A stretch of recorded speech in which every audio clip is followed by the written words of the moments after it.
Welcome to the Shamrock Sports Talk Show with your hosts, Igor Mitic from Serbia, Europe, and Andy Vernon from Concord, New Hampshire.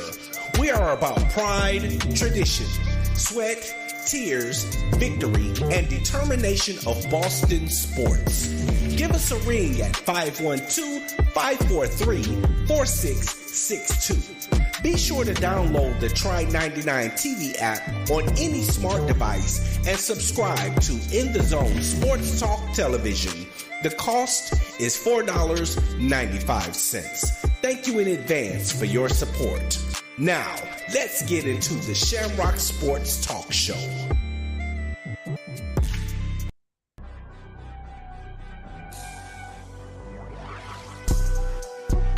Hello, and thank you for tuning into the In the Zone Sports Talk Show Network, LLC, where you can find the best in sports talk television and radio shows. Mondays, check out the Just Us Sports Talk Show from 7 p.m. to 9 p.m. Eastern Standard Time with your hosts, Kevin L. Dixon and Dana Clark. Then Tuesday, we have the Stars Talking Cowboys Sports Show from 7 p.m. to 9 p.m. Eastern with your hosts, Sean Fox, K Boogie, and Cowboys Nikki. And on Wednesday, tune in for the Out the Block Sports Talk Show from 8:30 p.m. to 9:30 p.m. Eastern Standard Time with hosts Robert Lewis, Donna Hainsworth, and Brett Shields. Then meet up with us on Saturday for the Enhanced Sports Talk Show from 4 p.m. to 6 p.m. Eastern with hosts Lou Tenor and Steve Davidson. We also have the DMV Sports Talk Show from 6 p.m. to 7 p.m. Eastern with your host Razul McGee.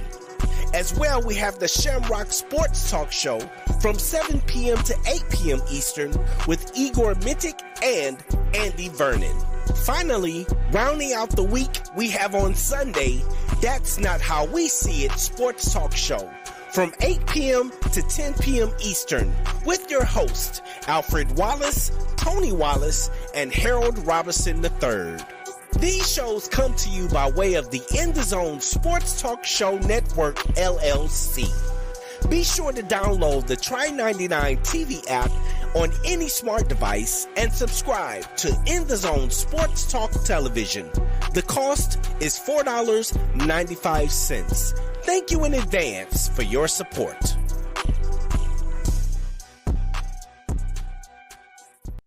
Ladies and gentlemen, welcome to another episode of the Shamrock Sports Talk Show. This is episode number 47.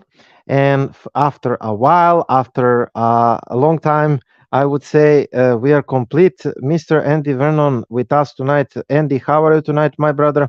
Welcome to the show. Yeah, I'm doing pretty good.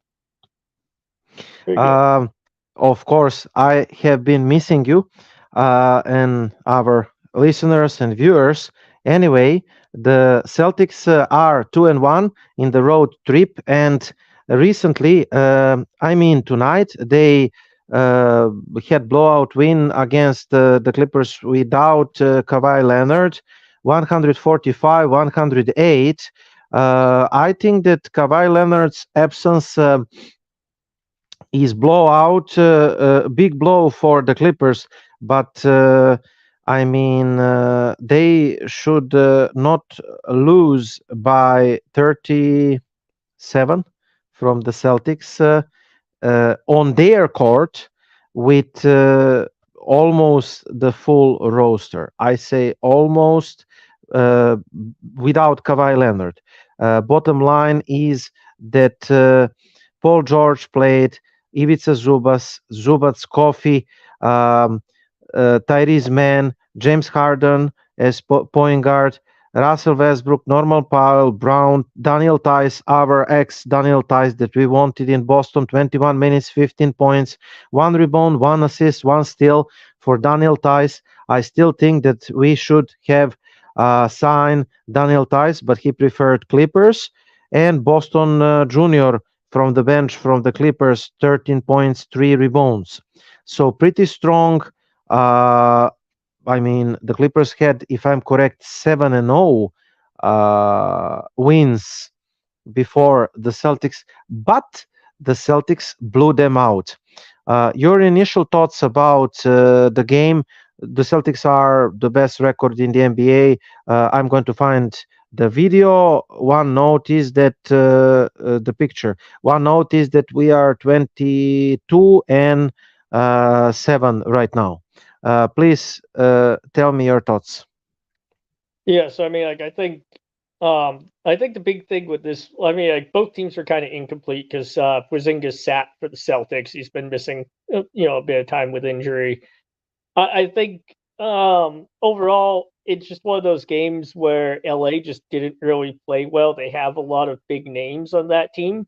But a lot of those big name players are kind of towards the end of their career. Like James Harden's in his 30s. I think Westbrook's in his 30s. I don't know. I can't remember how old PG is, but he's not young either. Um, and I think, sometimes we evaluate those players based on their historical performance over their career. And maybe that's not an accurate depiction of where they are now in their career. And I think that's kind of what happened. James Harden couldn't get anything going. He just isn't the same player that he was before. He's obviously still a very good player, but he doesn't have the same burst. So, in that matchup, I think the Celtics defense can bother him a lot more. He doesn't have that quick blow by, and he can't use his size because James Harden will use his size sometimes against smaller guards. He can't really do that against Boston's defenders. So, he's just, he wasn't very effective. And, Russell Westbrook wasn't as effective scoring either. I mean, I think when Russell Westbrook and James Harden are getting outscored by Daniel Tice, that's probably an indicator that the Clippers are not going to win that game. Pretty obvious. Great comments. Let's focus on Boston Celtics. Boston Celtics without Kristaps Porzingas. We should not be worried about him. I think this is just maintenance absence. Well, he's not like. Had a minor injury, I think. I think Boston's just going to play it very careful with Porzingis, to be honest. And that's good because we need him for the playoffs. We have been talking without you in this show when Boston has had crisis. It overlapped with absence of Kristaps Porzingas. Boston with Kristaps Porzingas is not the same like Boston without Kristaps Porzingas. I have been preaching and moaning for years since we traded Kevin Garnett that we miss that type of players in today's modern NBA. You cannot win without that type of forwards, and that type of centers anyway. He is modern center. Al Horford is good replacement for him, but Al Horford is not Kristaps Porzingas. He cannot replicate what Porzingas is doing. Not to take away anything from Horford, he's fantastic. So Jayson Tatum returned 30 points, 5 rebounds, 2 assists, 1 steal, and this is good. Jaylen Brown 24 points, 6 rebounds, 2 assists, 1 block. Al Horford as a center, 6 points, 7 rebounds, 5 assists, 1 steal. Derrick White is having 18 points, 3 rebounds, 3 assists. Jrue Holiday, 20 points, 6 rebounds, 7 assists, 1 steal. Sam Hauser, 18 minutes and 38 seconds, 3 points, 2 rebounds, 4 assists. Nehemiah Skita, he is going to be the story, the separate story about this game. 14 points and 12 rebounds. Listen, Andy, maybe I was wrong. Maybe we do not need a center. We just need to cut Luke Cornett and send him to main Red Claws and give a roster spot to Nehemiah Skita. Maybe. Yeah, Quita's been playing really well. Quita, I don't know how you pronounce his name, but he's been playing. This is his second straight double-double. Yeah, So definitely, he's definitely. he's looked really good. And at this point, I think especially with you want to, like you were saying, nobody really replicates what Porzingis does. So Boston wants to have him healthy in the playoffs. So I think if you're looking towards managing his time, I think having somebody like Kita on the team would be a huge for Boston because it would give us another player that we can play minutes that we can let Porzingis rest for, and I think that that could be very valuable. And come the playoff time, I think he kind of has a dimension to his game that Boston doesn't really have anybody else who does what he does. So being able to have that, just kind of like another tool in the toolbox that you could use against teams that you could kind of do to shake it up, force the other team to react to you a little bit. And I think that that could be very valuable for Boston as well. Yes. So, oh man, I just 1 minute. So, I'm surprised with Nemanja Skita. So he's providing backup center minutes, and really, if he can do it on nightly basis, we do not need a center. 14 points, 12 rebounds, 3 assists. He shooted 4 of 7, 57%. He shooted 6 of 8 free throws. He had 6 offensive rebounds, 6 defensive rebounds. This plus minus 14. This is fantastic, man. In 23 minutes against legit team, you can think whatever you want about Clippers. I think that they are a bunch of clowns. They are circus team, but they have legit names in the roster, okay? And they had 7 wins in a row. So to put such a numbers against this team, and this is not the only case, Nemanja Skita is not one hit wonder. He did a couple of good games previously, and I'm going to talk about him a little later. Another good game for Oshie Brissett. 18 minutes and 23 seconds, 12 points, 3 rebounds, 1 assist. Again, he played in garbage time, probably, but I mean, good numbers. Payton Pritchard, 23 minutes, 9 points, 4 rebounds, and 3 assists, but he did amazing job. The other game, I think Kings without Jayson Tatum. Stevens, Lamar Stevens, who started one game for us in the absence of Brown, if I'm correct. 5 minutes, 4 points, 2 rebounds, 1 assist. Peterson, this is the new guy. He was signed previously. 3 points, even J.D. Davison played. So practically we emptied the whole bench. And this is good sign, don't you think? Hello? Yeah, no, I do think it's a good sign. Mm-hmm. But I think this bench just needs I don't want to say consistent. Like the bench has been real, pretty good this season. But you notice some of these games that we lose, like we'll go back and look at the Golden State game. I know, but like games like that, the bench still has a tendency where we kind of like we'll lay an egg and that will hurt the team. I think against Golden State, Sam Hauser was 0 points in like 18 or 20 minutes.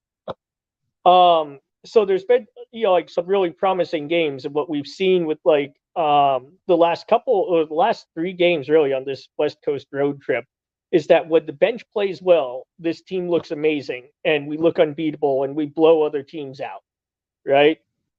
And then if the bench plays poorly, like they did against Golden State, we lose games to teams that I think we really should be beating. And I think that that's kind of what I'm taking away when you look at this road trip as a big picture. And what we need to do, and I think a lot of this, I think the tools are there because we see how good they could be against the Clippers. Brissett had a good game. Kita had a good game. I do think, Kita, I think he needs more minutes. I think we need to give him a contract and give him some more minutes. Pritchard was okay. He was good the game before, like you said. Sam Hauser had a decent game.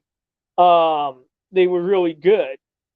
So we have the talent there. I think it's more so on Missoula to be able to get a good finger on when these, who's playing well on what night. They're bench players. Nobody, they're not going to be great every night. That's why they're not starters, right? If they were great every night, they'd be starting. So I think it's really on Missoula and the coaching staff to be able to figure out who's going to do best in a certain matchup and who has the hot hand that night and make those adjustments, get those guys into the game more, and then not play, like Sam Hauser when he hasn't hit a shot all night for 21 minutes. And I think that if we, I think that's a really minor adjustment, honestly. It's just something they're going to get a better feel for as we go through the season. And if they could figure that out and they say, hey, Sam's not on tonight, we're going to take some of his minutes and give them to, Brissett because, Brissett's on fire. I think if we could do that more, this team is going to be virtually unstoppable. Because once again, like when I've seen this field trip in this season, when the bench plays poorly, we're beatable. When the bench plays decently, we blow people out. So I think it's really just finding that spot where we get a good finger on who's hot, who has a good matchup, whatever the case may be, and getting those guys into the game more. Like I say, I think it's a minor adjustment, but it doesn't mean it's an easy adjustment because that's, from my experience with playing and coaching, that's like one of the hardest things to do is really get a good feel in the heat of the game for like, hey, this guy's got a great matchup. Or this guy's just having a really good night. I can't explain it, but, he just can't miss.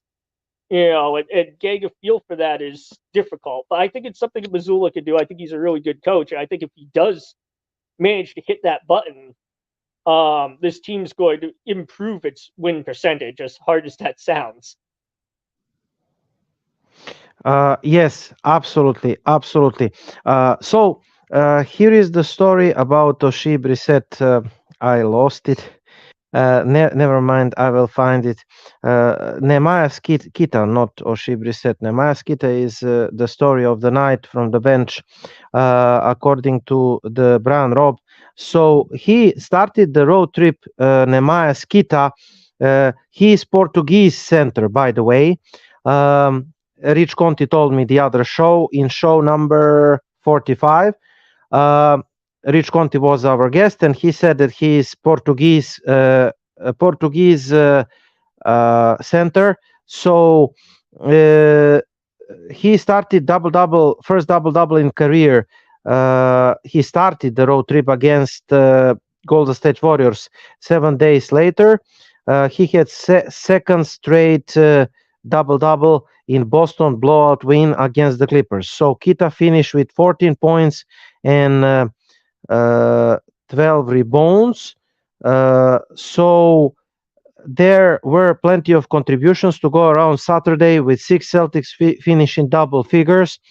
However, the steady play of Boston's two-way big man has been crucial on the team's trip and through entire season. Boston has been without two big men, Luke Cornett and Kristaps Porzingas, on this West Coast road trip, and Kita has been far better than usual emergency depth he could expect it from the players. On the road trip, Kita is averaged 10 points and 10.7 rebounds in the last 3 games. So 10 points and 10.7 rebounds. This is fantastic. On the West Coast road trip against West Coast legit teams from California, Golden State Warriors, Sacramento, and Los Angeles Clippers. Kings teams waive him to sign JaVale McGee. Brad Stevens was waiting with open spots September, and he took Nehemiah Kita, and Kita took advantage of being two-way big man. That mindset paid off, and he has chance to be on the depth chart of Boston Celtics. Even though he is a two-way big man, he has the chance to be on depth chart of Boston Celtics. So a chance to play in Boston as a depth big, despite being courted by numerous suitors.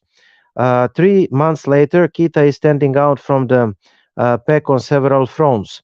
He turned to be the best rebounder on Boston roster, helping Boston's resurgence on the offensive glass this year. His steady presence is keeping the minutes down on guys like Horford and Porzingas, even with injuries, because Kita played 23 minutes in Saturday's win, and his value has been shown um, by Joe Mazzulla, pulling him instead of garbage time final 5 minutes of the game. So Joe Mazzulla played him final 5 minutes of the game. His quickness moved into valuable member of Boston's big depth chart. Where Kita goes from here with Boston will be fascinating to watch. The team has open roster spot now and 15 in the 15-man roster, but they have no intentions of filling it yet in order to maintain flexibility heading into the trade deadline. There is also no need to add Kita to the 15-man roster just yet, since the team has plenty of games remaining for the two-way eligibility in the regular season. However, as the team considers upgrading the roster around the trade deadline, one thing they will need to keep in the mind of prospect of waiving Kita available for the postseason. That would require signing him to the 15-man roster before the end of regular season. Kita still has 1 year left on two-way eligibility, so Boston could try to maintain his rights, two-way rights, beyond this season in that spot. However, he's already paying enough, and it's hard to foresee him not getting guaranteed deal somewhere. So the Celtics may want that to be in Boston and not to only lock Kita for the longer term for the team-friendly deal, but also to ensure he's available for extra depth in the Boston in case of injuries in the playoffs. There probably won't be any clarify of changes of the roster until February for the Portuguese big man. However, his steady play now makes him look like a better bet to be potential long-term part of Boston's future. Well deserved for Neemias Kita, and well, what to say about Kita? I think that he will get guaranteed the deal for Boston the end of until the end of the trade deadline. What do you say? Yeah, I think he should get guaranteed. I think it's first of all, I think it's a good situation for him because you think about he was with the Kings before this, and they were kind of they've been kind of crowded at the center position, right? So he didn't really get a whole lot of playing time just because it's been crowded there. I mean, they got Sabonis, and before that they had Marvin. Well, I guess Bagley they moved on from, but Javal McGee. What's that? Yeah, well, not even McGee, but like you're playing behind guys like Sabonis and stuff like that. Like they're just not finding the time for him. He doesn't have a lot of opportunity. Whereas he comes to Boston, and this is a good opportunity because Porzingis is injured, and the Celtics want to manage his minutes. Horford is older, and Boston wants to manage his minutes. Luke Cornett. I mean, I like Cornett. I think he's a funny guy. I think he's a great teammate. But he hasn't really impressed us as that backup center this year. Boston should trade Cornett, or I don't know. I don't know if they need to trade him. I don't think you really get a lot in return for Cornett. And I think he's popular on the team. He's a good locker room guy. So if you're not going to get anything back for him, I don't think you should trade him. But I think that they need an option who can play that backup center role, and I think Kita can play that role. And the fact that he's not really he's not a spacer, he's not a shooter, it doesn't really matter for Boston because they can put 4 good shooters around him, and he kind of brings that a little bit more physical, a little bit more traditional in the paint, offensive rebounding. He brings that to the table. It's something Boston doesn't really have anywhere else on the roster. So I think it's a really good match with the Celtics and with him. It's a good opportunity for him. It fills a need for Boston. It gives them another dimension. So I really hope they do give him a contract and we end up seeing him throughout this season because he's a guy who I think could make a difference for us in the regular season and who situationally could be useful to have even in a playoff situation. Well, I don't have anything against Cornet. I'm just saying that for me, he's available for any kind of trades as a part of the trades, not a central part of the trade. I mean, we would only get very little for him, like you said. He's not his value is not high. Anyway, here is your rumor, ladies and gentlemen, from hoopshabit.com. Celtics eyeing a stretch 5, which is not surprising. That's why I mentioned that I cannot see the Celtics keeping Cornet, and I can see the Celtics keeping Kita because from obvious reasons that I explained. Despite having the best record in the NBA, 22-6, the Boston Celtics are still in the market for upgrade.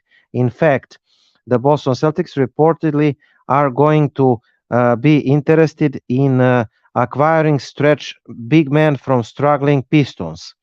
So Boston, Oklahoma City, and Dallas have shown interest in Isaiah Stewart from Detroit. I didn't watch Stewart, I must admit, but the Pistons have plethora of big men: Jaylen Brown, Isaiah Stewart, Marvin Bagley III, and James Wiseman. So they could be in position to draft another one in June. Result is that they should and will trade one of the big men, and Stewart is most likely candidate. The Celtics have interest in him, makes because of starting center Porzingas has long injury. Al Horford is 36 years old, 17 years veteran. Trading for Stewart would give them some front court insurance if one of them down for extended period in the postseason. So, as far as potential trade, the Celtics have a few remaining assets left over from Porzingas and Jrue Holiday deal in June. Through the matching salaries for Stewart could be tricky. After all, the Celtics have few expendable players, but there is still a chance that Boston gets a deal done for Stewart's, and that's it. So Isaiah Stewart is the latest rumor that is connected with Isaiah Stewart rumor. So I don't know. Let's look at his salary. What is your opinion while I'm searching?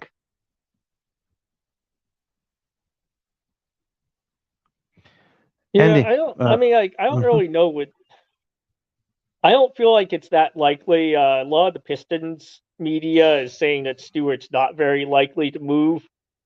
So I don't know. I don't know how Detroit wants to play this. It's really hard to assess. The Pistons have been pretty much a train wreck for the last few seasons. Like I can't say last few seasons. This season they've been kind of a train wreck. What they've done in terms of personnel, lineups, acquisitions, it hasn't made a lot of sense.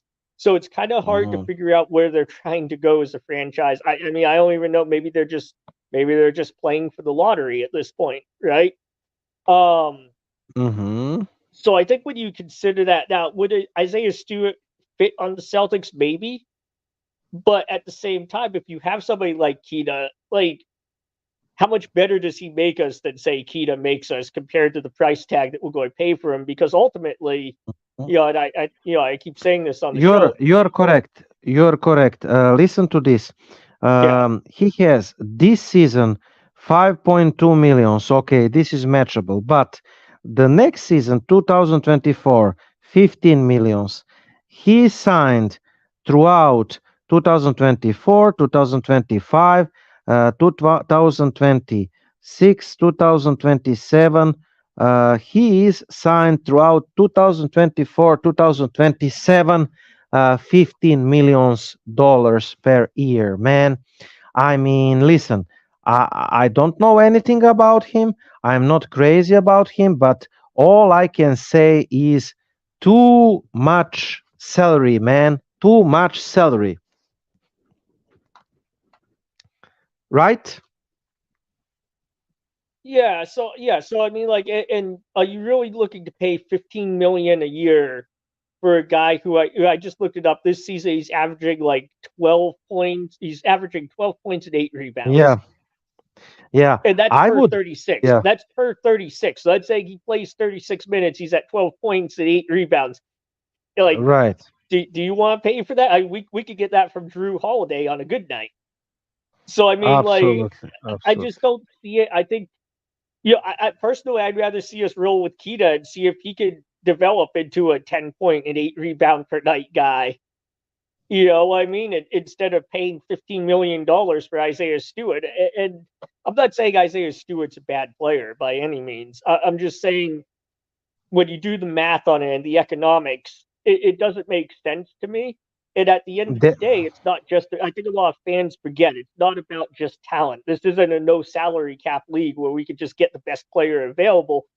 More important outside of your superstars, obviously, like your superstars are a different story, but the guys around them, a lot of what you're looking at is the value that they bring for the contract that you're paying. Which is like Al Horford. I've said Al Horford, in my eyes, was an untradeable contract for the simple fact that you're paying $10 million for a guy who does all of the things on the court and the veteran leadership that Al Horford provides.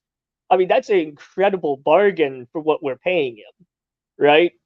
And so I'd rather roll with somebody like Kita because we can sign him for basically the minimum cost. So we'll sign him for what, probably like, I don't even know, but like 1/10 of what we'd sign Isaiah Stewart for. And are I you going will to tell me give Isaiah you Stewart's going to give me informations. 10 times more value than Yeah. Kita? I don't think you're not going to convince me of that. I mean, Nehemiah Skita is 10 points and 10.7 rebounds on the West Coast road trip. I will give you informations. 24 years old from Portuguese. He's averaged 4.7 points and 5.5 rebounds in 14 minutes. So in 14.3 minutes, he's 5 and 5. So in 36 minutes, so you will double it to 10 and 10. Okay, so in 6 games, he provided spark and he recorded two double doubles against Warriors and against Clippers. He contributed with steals and assists. Kita received the opportunity to build performances, and we will watch him. So you want to find out Boston Celtics salaries. So Boston Celtics salaries. Okay, Boston Celtics salary cap. So Nemaskita is a two-way contract. That's it. But Nemaskita, yeah, he's having like 559,000 and 700. He's having 0.5 millions. He's not having the full $1 million. JD Davison, Nehemiah Skita, and Drew Peterson on the two-way contracts. They're having 0.559 millions. So he's not having even a full $1 million. Yeah, that's all I'm talking about is, especially with the salaries that we're paying. 'Cause we got Porzingis, Holiday, Tatum, Brown. I mean, that's most of our salary cap right there. So at this point, it's not about acquiring another big name, big salary. It's about who can we find that could give us meaningful minutes for damn near the minimum amount of money. And to me, that's Kita right now. Like, he's the most obvious pick because we can pay him the minimum, and he'll be happy to get the minimum from us. And he could give us meaningful production. And I think that's fans need to understand that where this Celtics team is at right now, that's what we're looking for. We're not looking for the next star player. We're looking for the next guy who can give us really good value on a low contract. There is absolutely no chance that the Celtics could pay Mr. Isaiah Stewart the next year and the year after that and the year after that, $15 million. Just forget it. Just forget it. I This mean, you'd is have not to lose somebody. So who do you want to lose? Do you want to lose Derrick White, Drew Holiday, Kristaps Porzingas, Jaylen Brown, or Jayson Tatum? Which one do you want to go? Yeah, but by the way, I'm posting this picture. This is from the Kings game, if I'm correct.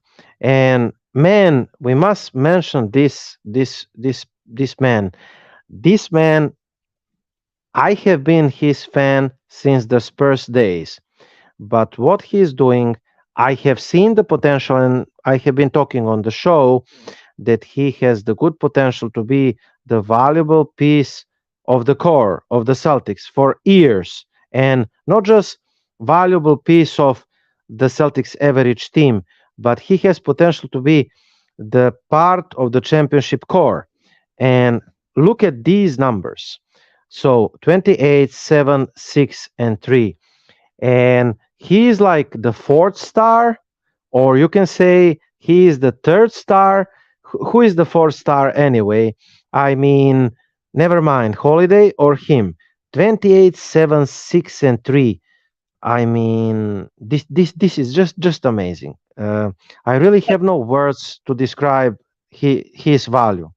Derrick White, and I like to think I'm usually pretty good, and I've been right a lot over the last few years when it's come to the Celtics and their personnel decisions. You remember I was all over Kemba Walker being a bad fit before Yeah. anybody else was on to that. I've kind of named some of the problems with Jayson Tatum and Jaylen Brown that have come out later in the big sports media. Derrick White is the one person who's made me eat all of my words because I didn't like that trade when it happened. I thought he was overpaid for what he brought to the table, and I was 100% wrong. Derrick White is worth way more than what we're paying him right now. I think some of that, in fairness to him, I don't think that was him when he came to Boston from San Antonio. I think he's worked really hard. I think he's found a good niche with this team, and he's worked really hard to become a much better player. And I think that's something that's important to recognize too. It's not like he was some sleeper that was always this good in San Antonio. He's put in a lot of work to not only be a better player, but to be a better player within the Celtics team, to make himself a more valuable player for our roster.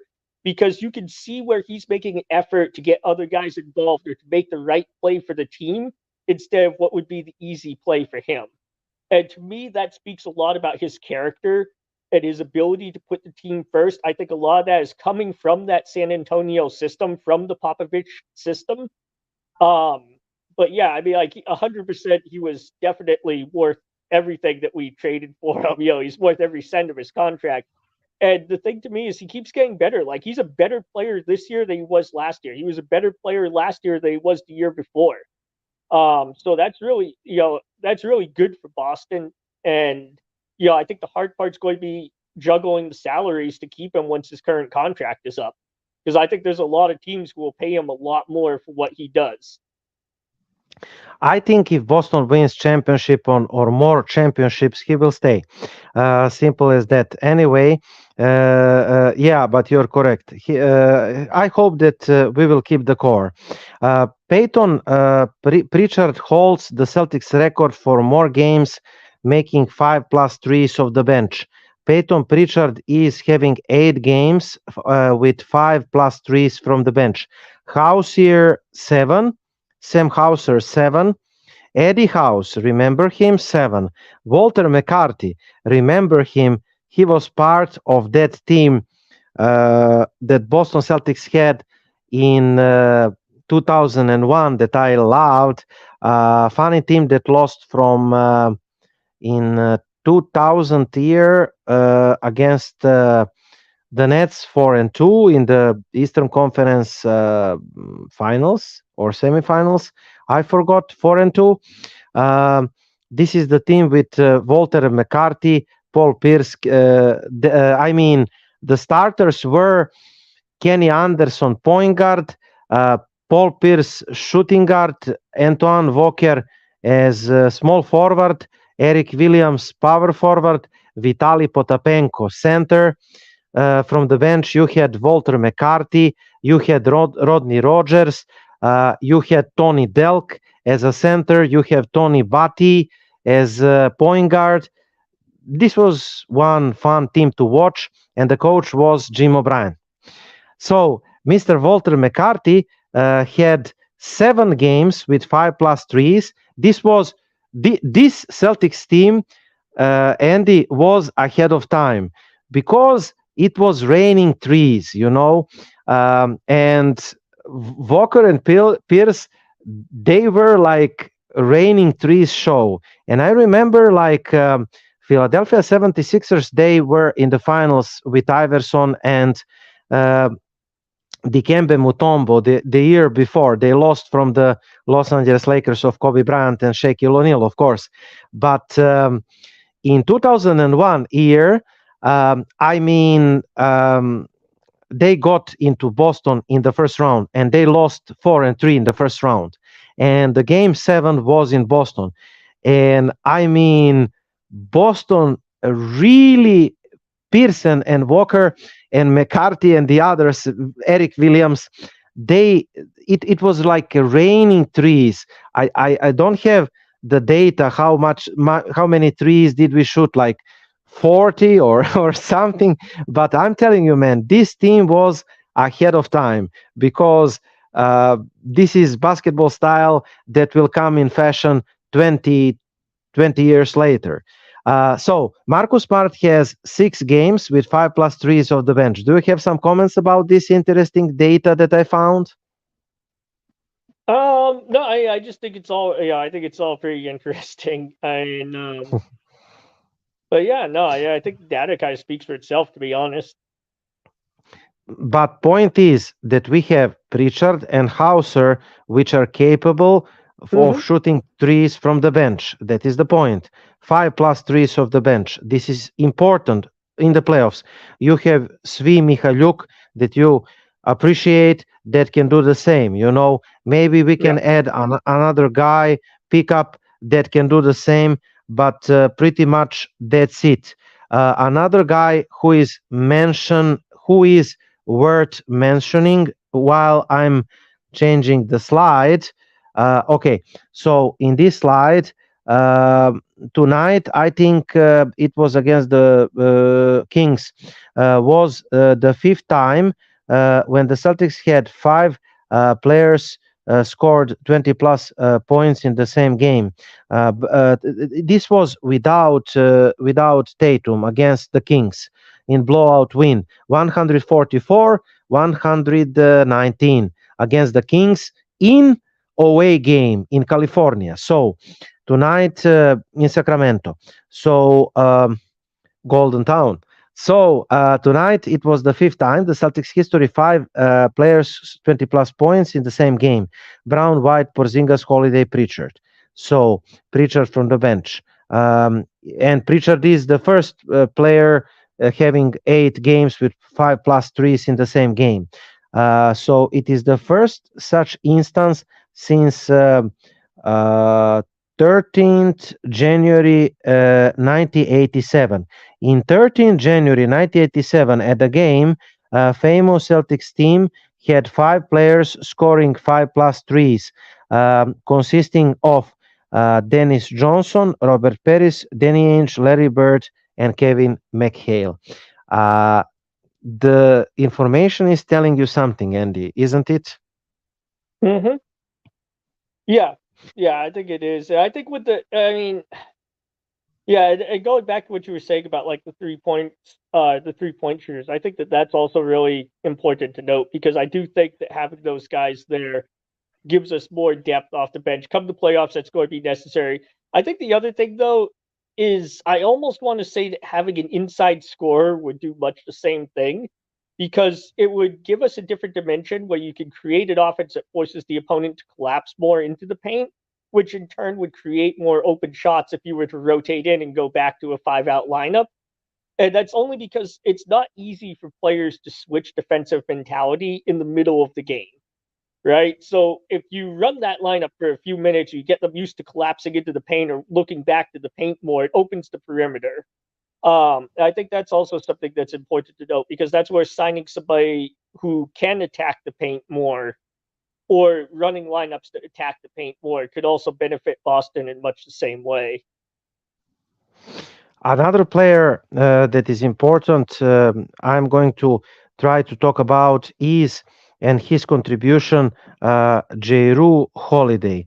Jrue Holiday is having, I think, against the Kings, 21 points, season high, 8 rebounds, 10 assists. Again, 21 points, 8 rebounds, 10 assists, 4 of 6 3 points made, 4 of 6. The Celtics are undefeated when Jrue Holiday is having double-digit assists. Double-digit assists. So Jrue Holiday is really important part of the Celtics. We all knew that, but I will try to find another information. I think that Adam Taylor posted that he is the difference maker. Yeah, here is it.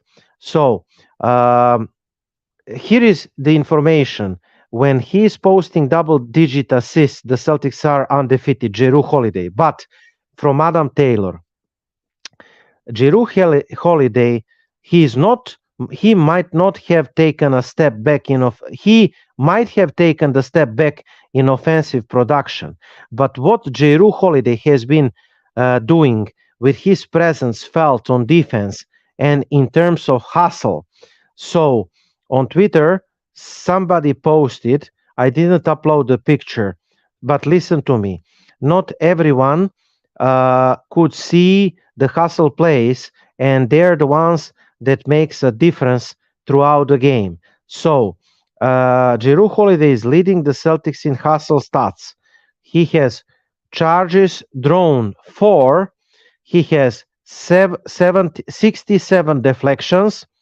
He is having loose balls recovered 23. So 67 deflections, loose balls recovered 23, and charges drawn 4. Not only that, I have been talking with you here that he is the defender that we are putting on opponents' 3s, 4s. He can guard 1, 2, 3, 4. Right? Yeah, I mean, I think the thing with Holiday is he's a physical defender. He also has a lot of versatility, and that was one of the reasons going into the season I wasn't as worried about losing Marcus Smart in that trade, because when I found out that when we lost Smart, I was worried about it. But then when we got Holiday, I felt like that was more than an adequate replacement, because he does a lot of the same things. He's also a very big physical guard. He has that ability to defend multiple positions. I think he's actually longer than Smart is too. And he just has that ability to defend multiple positions. He's not afraid to be physical, to draw charges, to go for loose balls. But I think the nice thing with Holiday is maybe he's a little bit more controlled than Smart is. Like, Smart was kind of a wild, very emotional player. That's what I loved about Marcus Smart. I loved that he was ultra emotional, 110% into the game all the time. I think Holiday's focused on the game as well. I think he's just a little bit more controlled. And maybe in some ways that kind of fits this current team a little bit better, is having that being a little bit more calculated and controlled with those plays. But he is a very physical guard, that ability to play physical defense. And Derrick White as well also is not afraid to get physical. And that's really benefited Boston, because especially the modern NBA, a lot of guards just aren't as physical. There's more emphasis on skill and finesse than physicality. And I think those guys could really disrupt some of these guards who aren't used to being bodied up the way that, Holiday and White do. Absolutely. Absolutely. So, Andy, to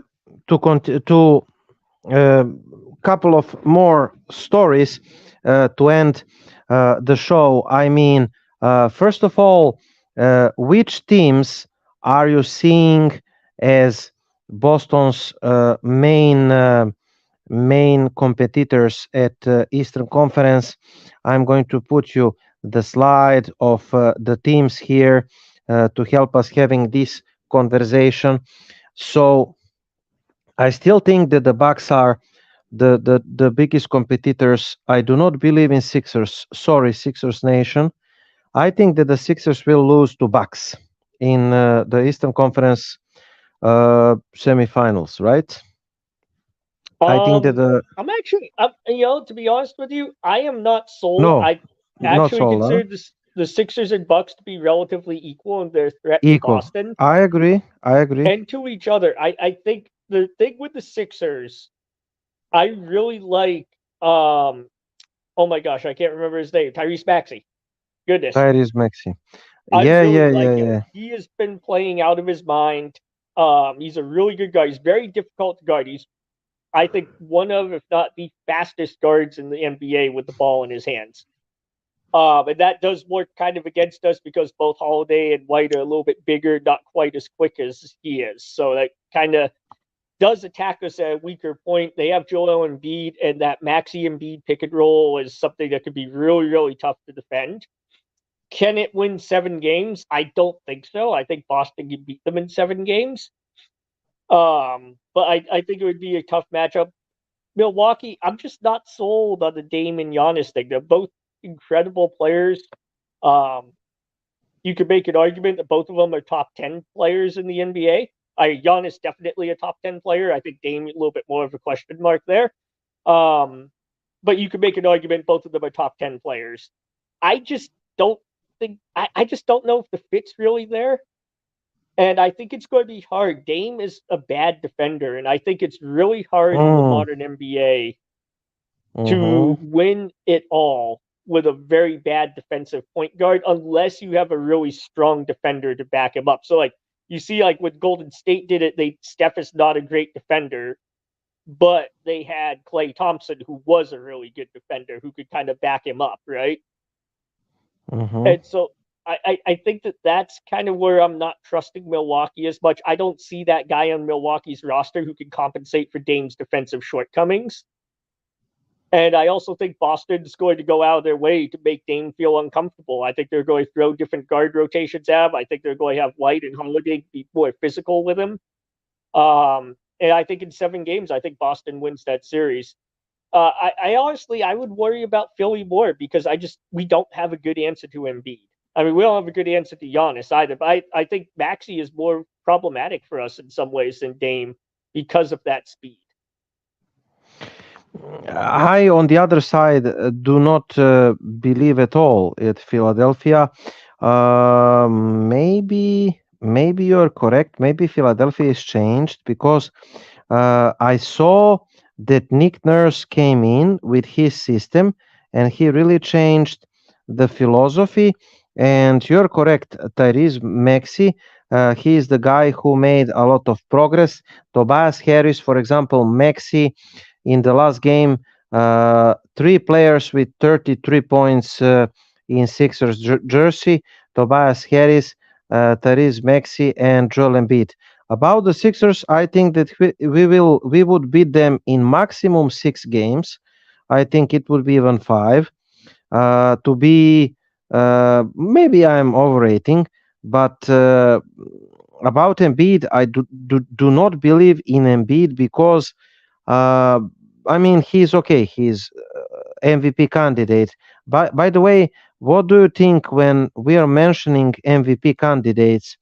What do you think about the story that Jayson Tatum is not MVP candidate because of slow pace, his poor shooting, whatever, and whatever? I mean, they are saying that he should not be some media's MVP candidate. I think that he is top 5 player NBA without any shadow of a doubt. Is he the top MVP candidate? Probably not. What do you say?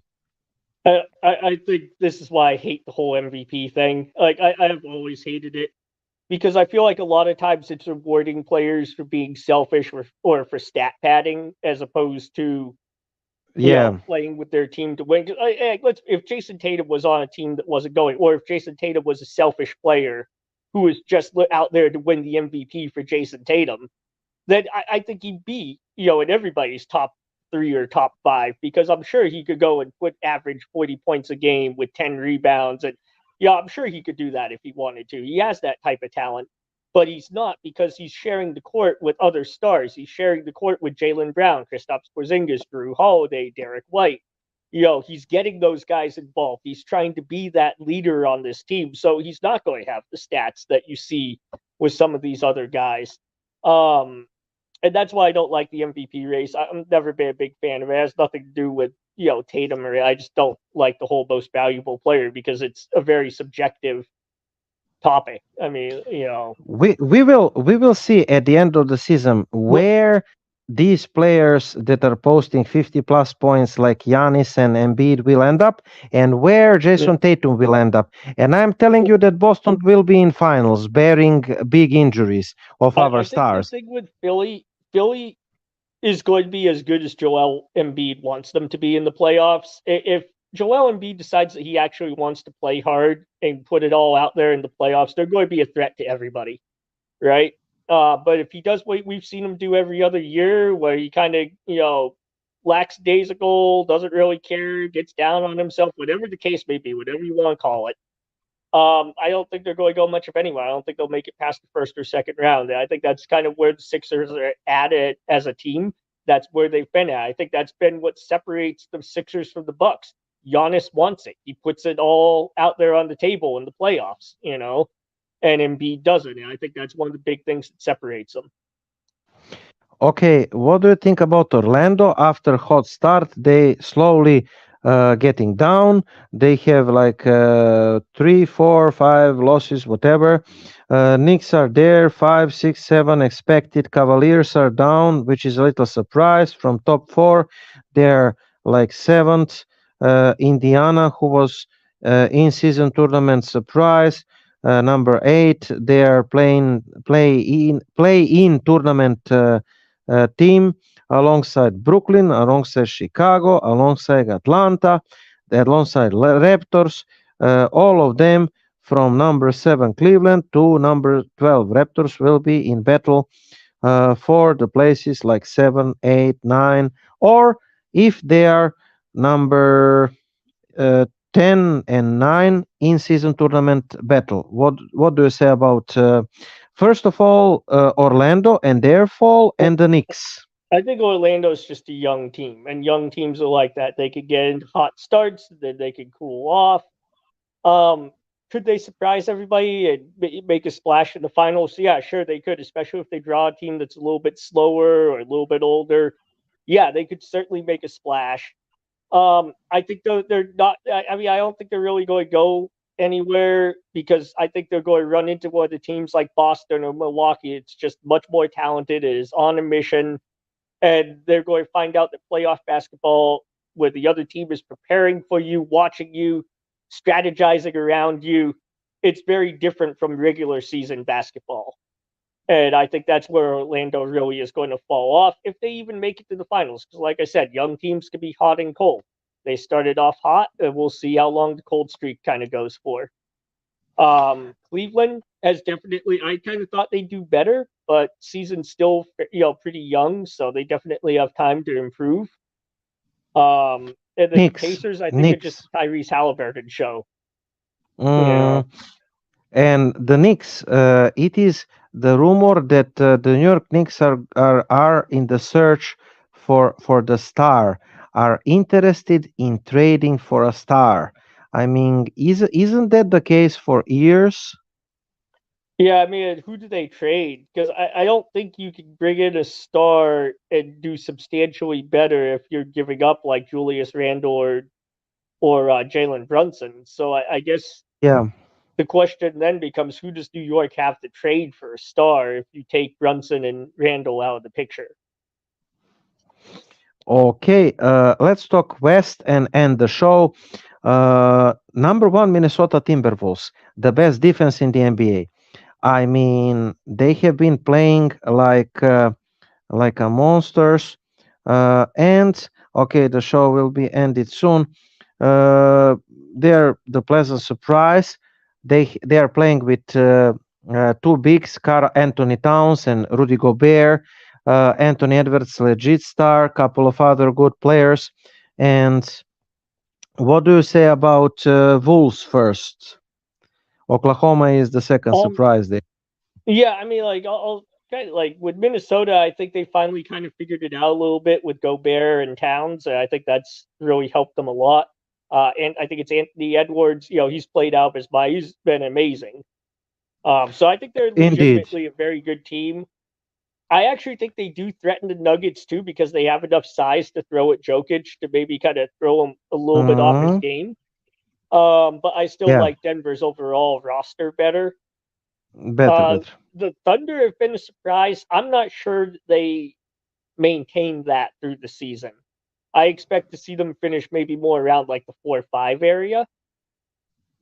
Um, but we'll see what happens. I mean, the thing is, there's not a lot of other teams in the league that I think are going to get substantially better in the West. I mean, Dallas maybe if they like. I feel like Dallas if they could get one Da- star, Dallas is the sleeper. Dallas even is a low sleeping tier sleepers. star, like I feel like that would Yeah. take them from like 7 to like 4 or 5, maybe 3. Uh, Yeah.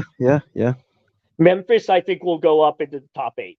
With John, if John Morant can stay out of trouble, I think Memphis will shoot up into the top 8. That's how good of a player I think he is, and because of that, I hope he Mhm. can stay out of trouble. I hope he really has learned his lesson and can stay out of trouble because he is. He's arguably the most talented player in that group.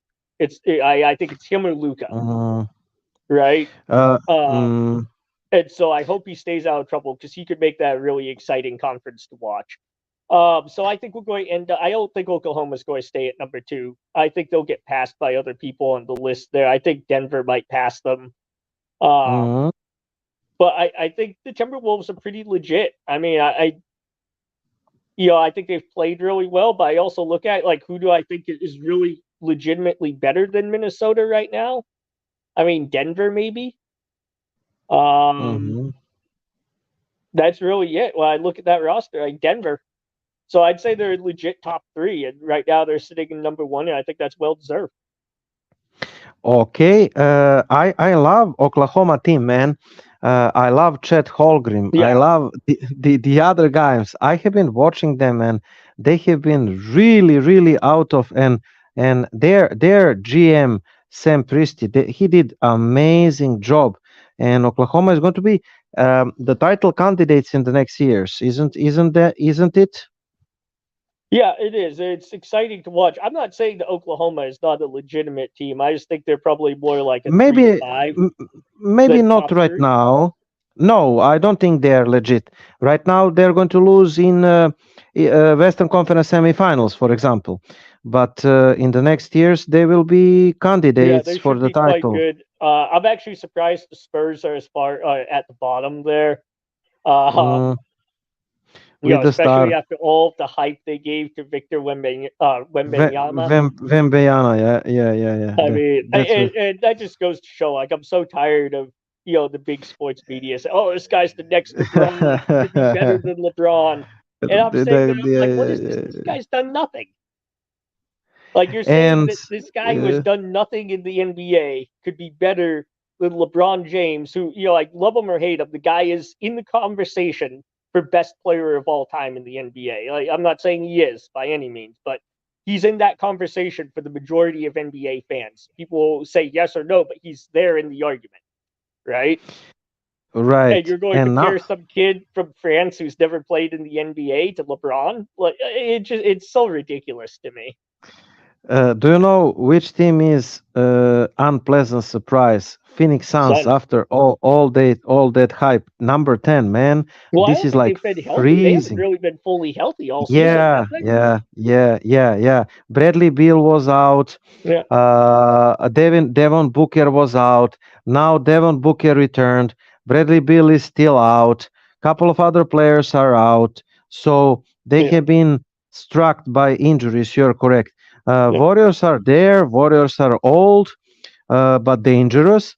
And finally, Los Angeles Lakers, after winning in-season tournament, did you watch that hype that they posted their banner? And they say that they're having more titles than the Celtics. And I have been saying to Kevin, how the hell you are going to count NBA Cup for a title?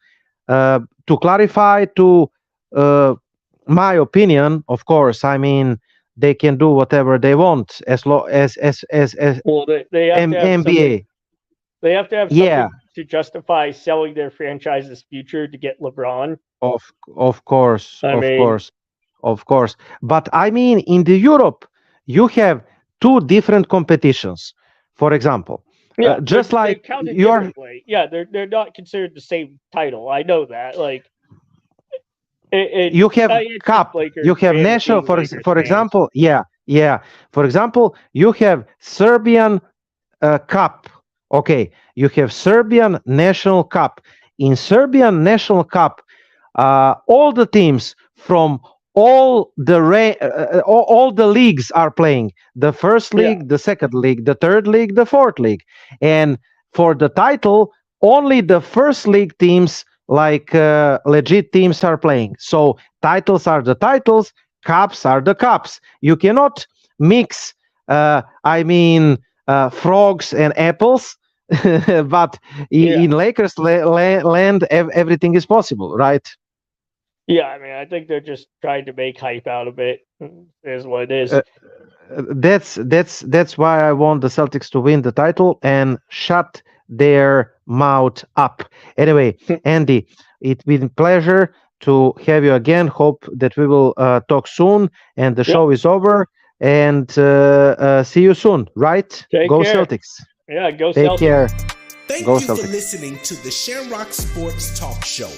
We're here every Saturday from 7 p.m. to 8 p.m. Eastern Standard Time.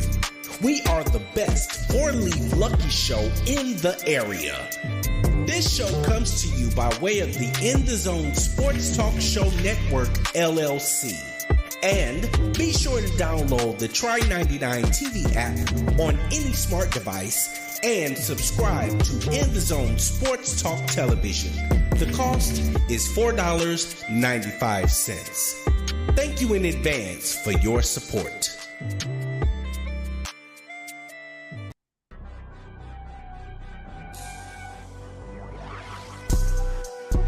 Hello, and thank you for tuning into the In the Zone Sports Talk Show Network, LLC, where you can find the best in sports talk television and radio shows. Mondays, check out the Just Us Sports Talk Show from 7 p.m. to 9 p.m. Eastern Standard Time with your hosts, Kevin L. Dixon and Dana Clark.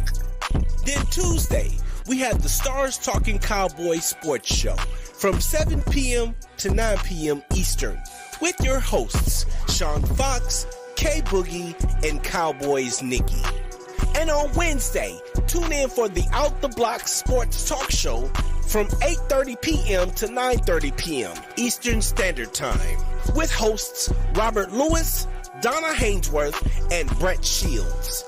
Then meet up with us on Saturday for the Enhanced Sports Talk Show from 4 p.m. to 6 p.m. Eastern with hosts Lou Tenor and Steve Davidson.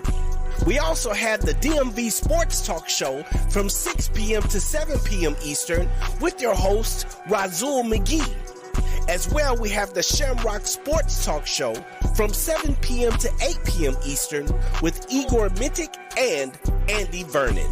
Finally, rounding out the week, we have on Sunday, That's Not How We See It Sports Talk Show from 8 p.m. to 10 p.m. Eastern with your hosts, Alfred Wallace, Tony Wallace, and Harold Robinson III. These shows come to you by way of the In the Zone Sports Talk Show Network, LLC. Be sure to download the Try 99 TV app on any smart device and subscribe to In the Zone Sports Talk Television. The cost is $4.95. Thank you in advance for your support.